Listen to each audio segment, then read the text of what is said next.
Steve,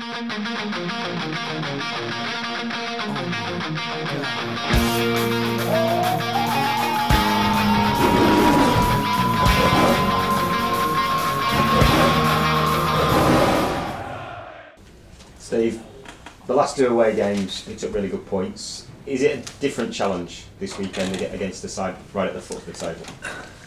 Well, it's just as difficult a challenge. And we know all about Burnley and how difficult it can be.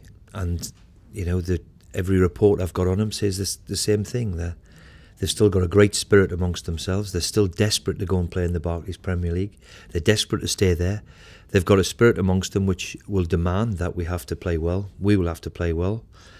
In an Henry game, it mounts its own challenges. And I'm a big admirer of Sean and what he's done, and his team, and they're still in there fighting. I mean, and we must avoid being, the first team that they pick a win up from. So it mounts its own challenge because the expectation is that we go there, and if we think it's going to be easy, then we're far mistaken. If we just think we're going to roll up there and jog around and get a result, then we've had it, basically, because they'll turn us over.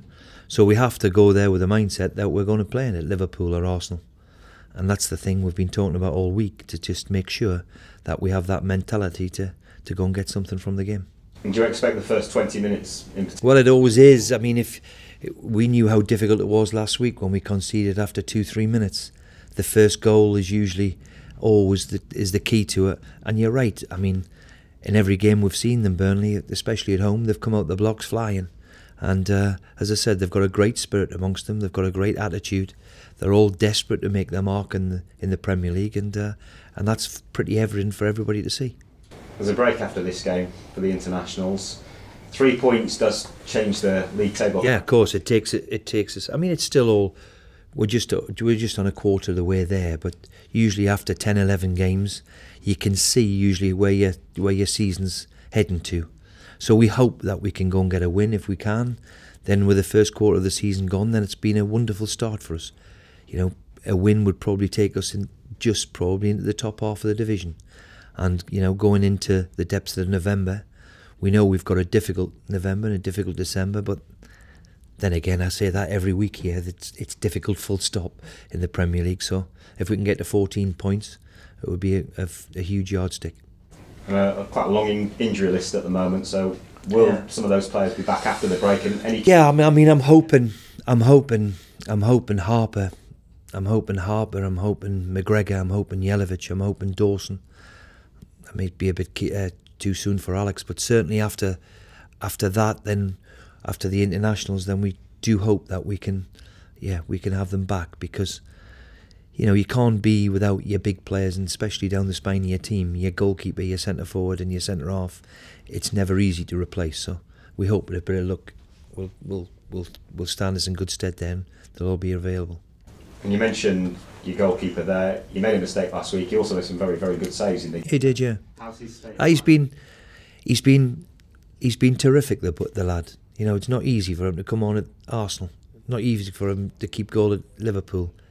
And when you're a goalkeeper, it's a bit of an unforgiving place. How many goalkeepers we've seen miss-kick one, and it goes out of play, goes to your man, it goes somewhere where it shouldn't go.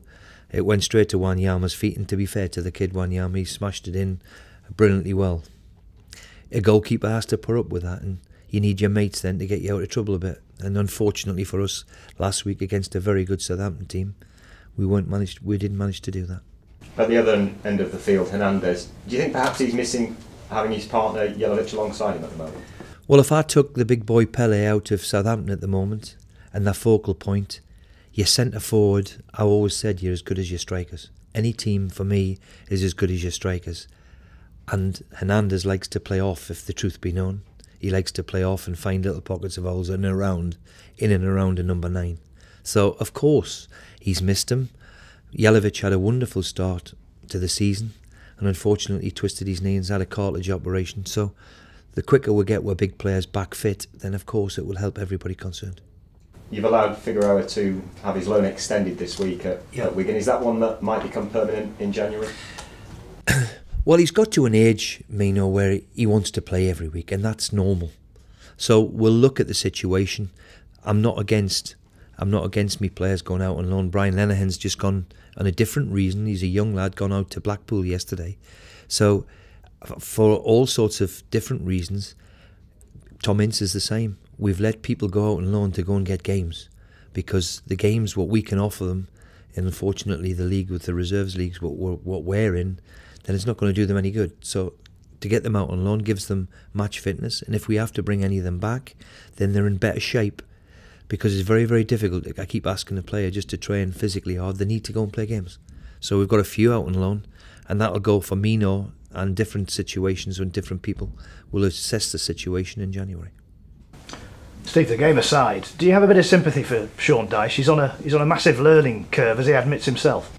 Well, I know how difficult it is from previous experiences, in it, and I've been in the Premier League now for the best part of 10 years, and it doesn't get any easier whether you're in the first year or in the 10th.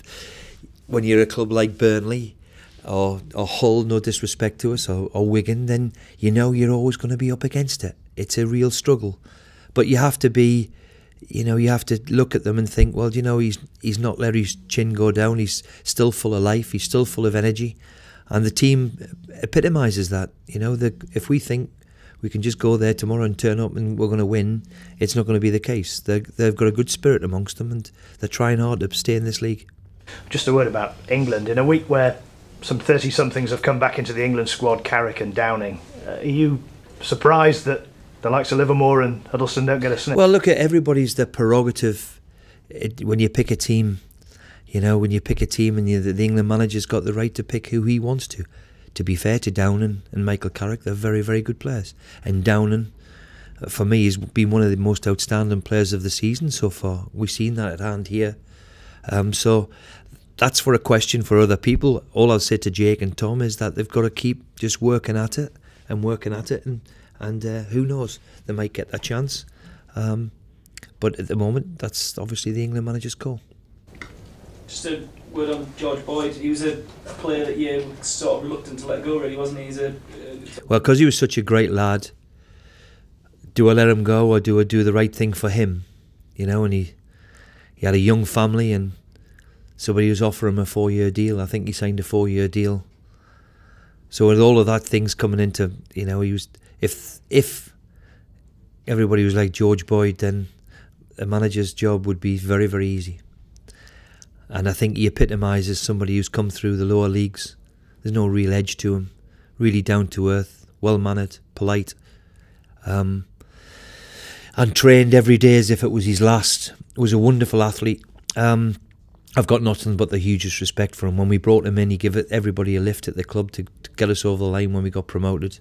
One of them awful decisions that you have to make as a manager, but overall I had to think what was best for George, and he wasn't playing regular, desperate to play, wanted to play, got a 3-4 year deal out of the thing, and I think it was best for all parties in the end.